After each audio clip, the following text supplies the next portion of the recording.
Hi, everybody. This is Desiree, founder of An Empowered Woman and HomWork. I'm sorry for the feedback. We're just having problems getting the audio through to Linda, so please bear with us.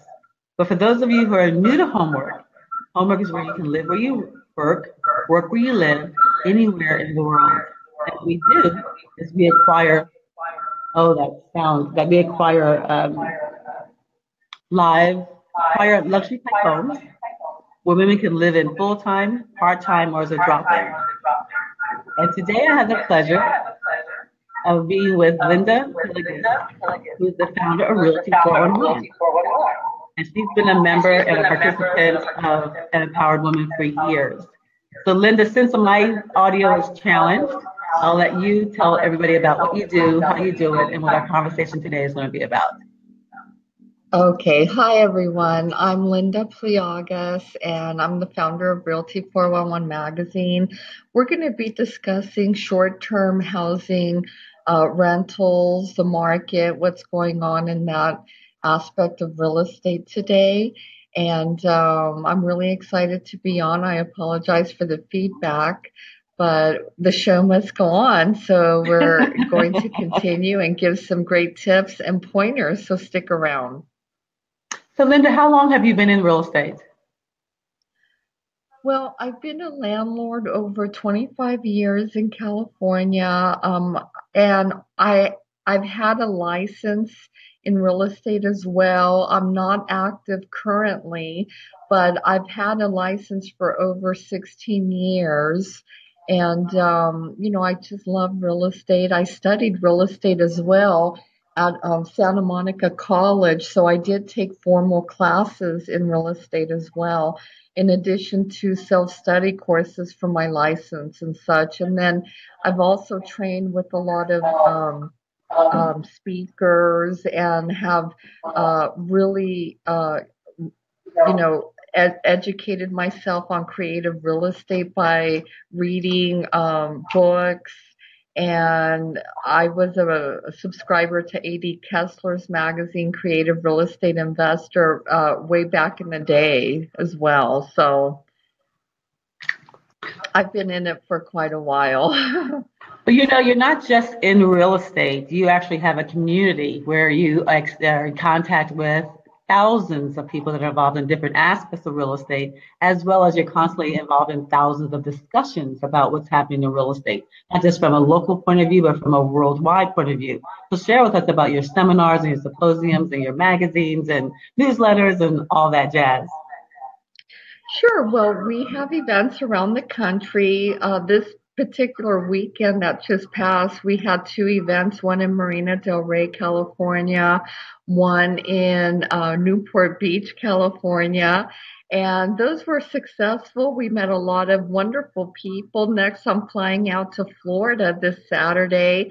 After that, I'll be hitting Long Island, New York. So I'm quite busy and traveling and sharing our information, our publication to people around the country. What separates our magazine is we are a free real estate guide and resource.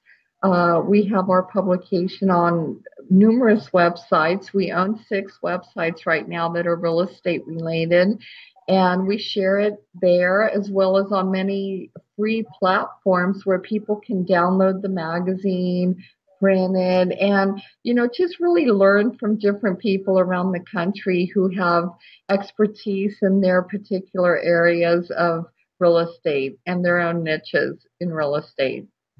And that's what I find really valuable. I mean, there's a lot in print and there's a lot on the websites, but I like to go and meet people in person. I like to network with people. You go, your events are free. You have different classes or different seminars ongoing all day long, and different aspects from note writing to financing to creative marketing and all the different aspects where you're actually meeting the people. Because again, to know the information is one thing, but to be able to have a conversation with someone who's just been there, done that, that's doing it, to be able to answer your specific personal questions, I find invaluable. And then make those contacts so that with the future, if you need access to that, you're able to just reach out to them because you have their business card, you've met them in person. And that's, again, maybe because I'm just a networker by heart and I believe in that one-on-one contact. And I learn better in that live presentations Mhm. then I find that really valuable. So thank you for bringing that. Everybody, everywhere.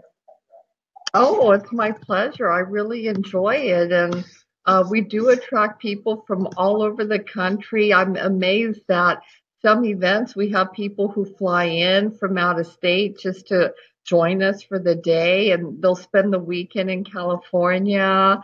Or, one time when we had an event in Chicago, we had a guest from Massachusetts who was interested in the Illinois market. So he decided, hey, I'm going to just, spend the weekend in Hmm. Chicago and go to a Realty 411 event.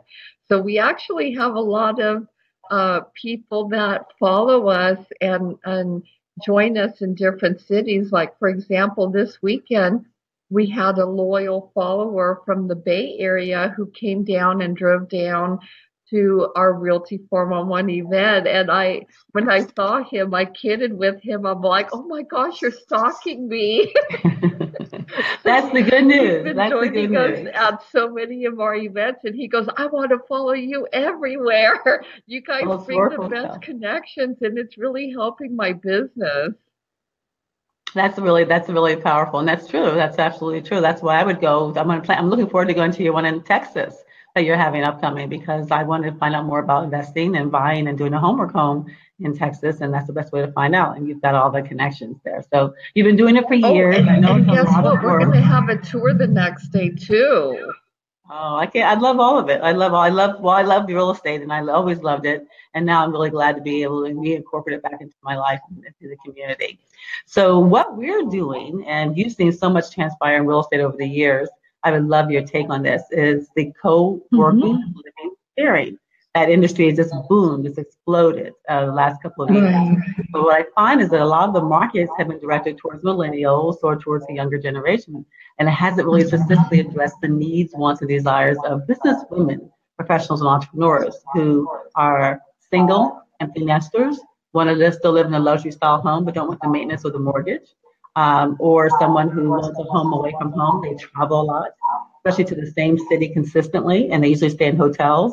But that involves finding parking, standing in line, checking in, checking out, being subject to whatever room service has. They would much rather pull into a private garage, enter into their private room with all their things, their stuff, their clothes, their computers, and cosmetics there time after time, and be able to have access to a home, whether the laundry or their kitchen. So that we do that for a part-time or for drop-in. They want to go to a family reunion or to a seminar. We all travel for the weekend. And instead of staying in a hotel, they can stay in one of the homes, be able to connect with other businesswomen, other like-minded individuals. They can have meetings here, they can have conferences here, they can have events here, parties, receptions, as well as just being able to connect with other people while they travel so that they don't have to do it all alone.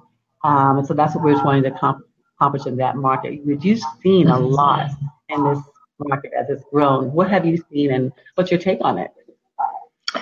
Well, I mean, that's a really popular concept right now.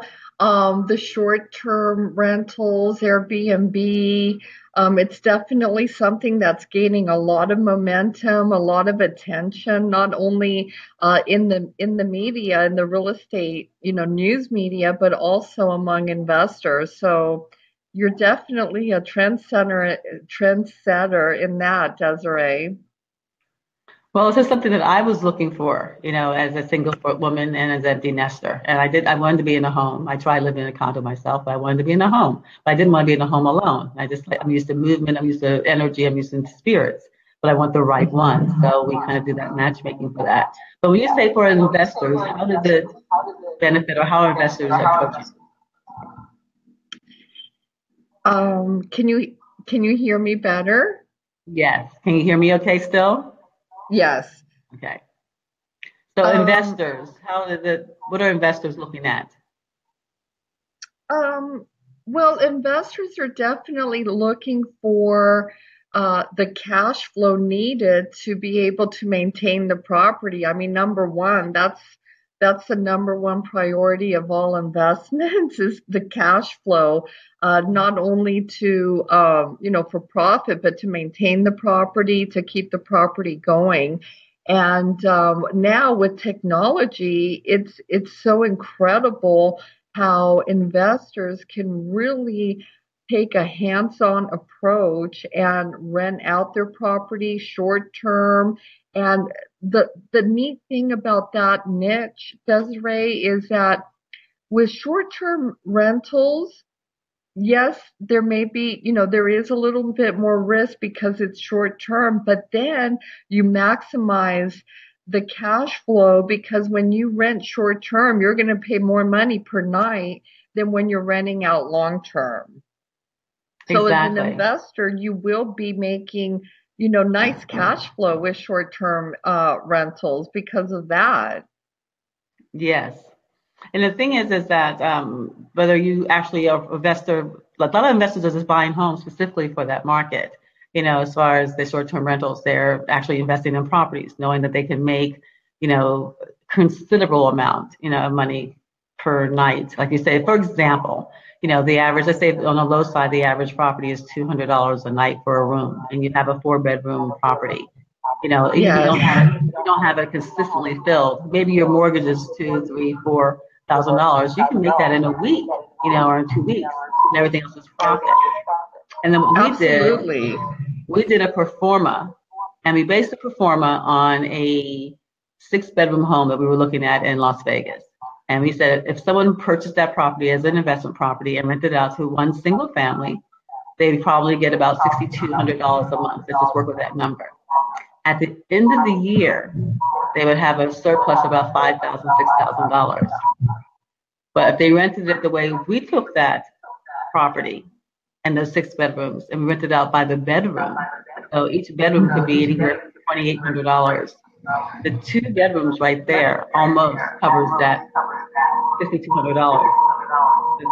Yeah, The third and fourth absolutely. one is profit, and the fifth and sixth one is profit. At the end of the year, for our model, it was almost $100,000 cash flow. So that's considerable amount of difference between 5,000 or even 10,000 and $100,000. But what I find is that a lot of people that invest in real estate, a lot of them don't want, or at least a lot of our ladies, they want to invest in real estate. They don't want to be landlords. And Mm-hmm. so one of these, they don't want that movement. They don't want the management of it. And even to have managers, as you know, you have to manage the managers. So what working with us, HomWork, and partnership, we do all the maintenance, the marketing, and the management. And they simply would partner get a percentage of the profit. There's many ways that people are now working this so that it doesn't really, they are to be able to take advantage of the profits, but not have to do all the legwork. You've seen a lot of different scenarios. Why don't you share with us what you've seen?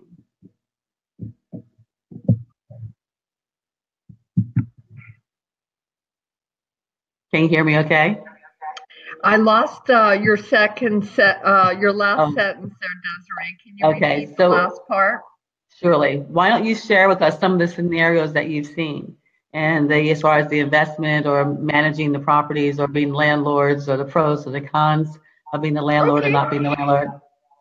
Because you've seen it sure. all. You've heard it Do you all. want do you want me to touch upon specifically on the short-term aspect of the rental market? Surely, sure.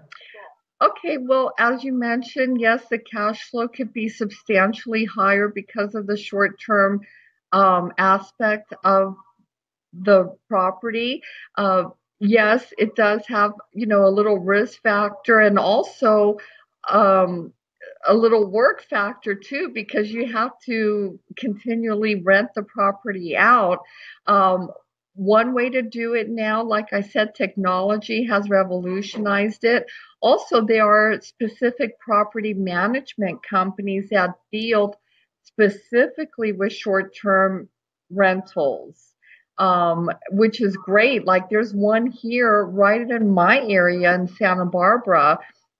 They sponsored one of our events, and they can help with short-term rentals. And they told me, they said, we have investors from all over the world that buy here in the Central Coast. They even had one investor from Australia who purchased a vineyard because he always wanted a vineyard. And what they do is they have a producing vineyard and they have a hotel, not a hotel, but a bed and breakfast, and he rents out, uh, it's not, I guess, a bed and breakfast. It's more like a little chateau, and he rents that out to, vacationers and people Mhm. who want to stay in the area. And she said that their market is booming for short-term rentals. So I would encourage people that are interested to consider not only having themselves rent the property, but also perhaps hiring someone Mhm. to also rent the property for them and help them rent the property and keep the property maintained too, because that in itself is work. You got to have someone clean the property, make sure that everything went well with the rental. So it does require management and work, and investors need to know that before they go in and make that investment. And but the good news is that there, like you mentioned, there's so many companies now that are doing that. We actually are, Yes. even though we're working with not only our properties, but some of our ladies have their properties on our website, and we're hiring someone to do exactly that, to make sure that the move in, the move out, the maintenance. So that's a tiny percentage, like anything else. You have a business, you're Yes. going to have some kind of person or something, some kind of expense affiliated with it. So that's nothing compared to the return on your investment. And that's why I want to encourage people to not Absolutely. forget. And the perks too, because you can go Exactly. and visit the property and stay there. Yes. And I think that's what's so amazing and fascinating about real estate in this whole aspect, whether short-term or long-term rentals, is that you have an investment that you can get somebody else to pay for it. There's not many of stocks and art and other investments. There's very few other investments, none of that I know, that you can actually acquire and have somebody else, a third party, pay for to cover that expense. So at the end of, so maybe it's a little work, maybe it's a little aggravation, but at the end of the period of time, you've got a property, you've got an investment that will appreciate, that could bring you very, very good, consistent cash flow, but also appreciation. And somebody else is paying for it. Someone else makes that possible for you. So that's why I've always been Yeah. fascinated with real estate. And I've never worried or been concerned or overwhelmed about the work that's involved because I've made hundreds of thousands of dollars on the investment of a property. And I could not have done that if I was working myself, so many hours a day. So when people think of it in Right. that perspective, they say, yeah, if it cost me 1% or 5% or even 10%, you know, that's nothing compared to the fact that I'm at the end of the day going to wind up with a beautiful investment that's going to appreciate. I can write off their tax deductions, hopefully, depending on, as well as being able to get that consistent cash flow. Now, there's been also talk about some areas prohibiting the short-term rentals. I guess some areas because of either individual CCNRs, homeowners associations, or different areas. But there's different ways that people can work around that, and there's a lot of open conversations on that. What have you heard, and what do you know of so far?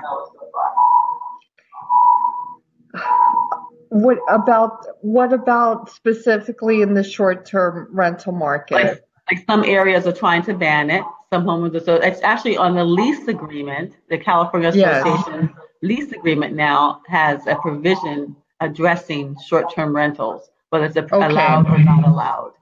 Have you Okay, heard yes. anything, updates on certain things that are happening in that area? Great question, Desiree. Great question because I actually had a friend that was using her condo in New York as a short-term rental because she discovered that she could make such great money renting out her place as a short-term rental that she decided to do that and move to a less expensive area. And the money she made, she didn't even have to work anymore. Um, but guess what? Then she found out from her building that that was not allowed on her property. So you have to be careful when you're making an investment as specifically as a short-term rental investment. You have to make sure that it is going to be allowed if you're buying a condo or if you're buying a pod plan, one of those little houses in a planned urban development community. There's certain restrictions. Even here, I went to see acreage or ranch recently, and the ranch had an HOA with other ranches sharing a well and sharing utilities, and they had specific guidelines, and it stated there that you could not rent out any additional properties on your ranch for short-term rentals, and you could not rent out your property on the HOA as a short-term rental. So even, a 20-acre ranch development here was not allowing their investors to rent out their properties to short-term rentals. So when you're going in this field and business, make sure there's not going to be any restrictions that will prohibit that. Otherwise, it's not going to work out, obviously. You're absolutely right. That's something to check with whatever you're buying or leasing. Some people are leasing properties to sublease. Check that, but also look at the definition of short-term rental, because some of them say 21 days or less. It's considered short-term, where you can always, what I've done to work around that is book someone for 30 days, even though they only plan to stay 21 days. So according to our paperwork, if their price, again, happens to be $3,500 for 21 days, I simply would put in the agreement that it's $3,500 for 30 days, and they happen to be departing on that 21st day. So that way I'm still not considered short-term because it's 30 days or more, or 21 days or more. Some are 21 days, some are 30 days, some are whatever it is. But you can work with that. So it's not 2 days, 2 days or 3 days. And again, even with a 21-day or 31-day, that's still considered shorter than a 1-year lease, and you can still get much more money for that property. That same property can be rented out for a year, maybe would go $2,000 or $2,500. Whereas if it's just for 1 month or 2 months or 3 months, a lot of seasonal property in Palm Desert. So you have the snowbirds, people that come down for seasons. That's considered short term, still, but it's allowed in our CC&Rs. So be able to look and see what those rules and restrictions are and see their definition of short term, and perhaps being able to work around that. Give them work out 30 days, even though maybe less time than that. And that way you fall within that criteria. There's a lot of little details. There's a lot of different things to consider, but it's just something that's very, very well worth it. Especially those of you who want to invest and really want to get a good cash flow, and maybe are not prepared for a duplex or a multi-family residential property. Still be able to work with it. Can I tell you a little story that happened in our event? Please. One of our guests came and joined us, and he gave me a photo of his short-term rental. And he did a historical renovation on a property in, I believe it was the Midwest someplace, and he lives here in California. Wow. Yeah, so everybody's doing it from everywhere. And I know if it's a commercial property or mixed use property, there's some homes that are little homes that are in busy streets. So the street may be commercial or multi-residential, and all of those rules don't apply. You're able to do short-term rentals there. So even buying small apartment buildings or complexes, check. And maybe you'll be able to have to do that in different industries. Some people are doing short-term rentals, like we're going to have some. Our different houses have different feels. Like this house is, I can't wait for you to come visit us, Linda. And ladies and gentlemen, I'm going to actually do another little scope after this live. I'll do another Facebook live so you can get an idea more of the house. But it's more of a hill Italian feel. Something else maybe more. We have another one looking at in Simi Valley, which is more of an artist retreat among the red rocks. Nice. That would be attractive to people that are creative and artists. Something else maybe in a high rise, in the city. So other ones will be, again, like a farm. So we want different types of properties for women that want to live in different types of, again, moods, short term or long term, or as a drop in. So the experience not only their housing, but it's the experience that also goes along with it. And that's a lot of fun. So, that Linda. Sounds great, Desiree. Congratulations on that. Thank you. We're excited. We're the first one, and we want everyone to come out. So then after our Facebook Live, I'm going to go and do another one because I want to get some feedback. We still have to get furniture and things of that type. So, Linda, what else do you feel that the ladies should know about investing in short-term real estate, or just investing in real estate period? And when can they come see you next? Well, we're going to be in Florida this Saturday. Go to Realty 411 Expo for all the details. Excuse me. She's leaving us. Okay, anyway, while Linda's taking a cough break, stay with us because after this... I had a cough attack. I'm sorry. Well, maybe it's because you just got so excited. So tell her. So, and in closing, what would you say for women who want to invest in real estate? Don't be afraid. Do your research, but definitely move forward. Exactly. That whatever you are. Some people I know that you've heard people say that I'm waiting, I'm saving, waiting. Wherever you are now, reach out to you, reach out to us, because whatever you have, whatever you can work with, you can start someplace now. And then what I'm going to do is, Linda, I guess our time is up. What I'm going to do is make sure that you contact Linda at Realty 411, and that's for realty411.com. And there you'll see her events. You'll be able to subscribe for her magazines and be able to earn her list for all her exciting events. And anything else? No, thank you so much for the opportunity. I really appreciate it. You're welcome. Thank you for all that you do and sharing it. Sorry about the cough attack, but I was working all weekend at the event and my throat is still very sore. Well, you rest up because you have another one coming up this weekend. So take care of yourself, and I look forward to seeing you soon. Thank you. Thank you, Desiree. Thanks for joining me. I'm going to do another private Facebook Live just so I can show you more about the property. So stay with us. Go back, visit us on Facebook. Facebook and Empowered Woman. No, Facebook.com. Live, work, share. Thank you, Linda. Thank you, everybody. Thank you. Bye, everyone. Live where you work where you live, anywhere in the world. Bye. Bye-bye.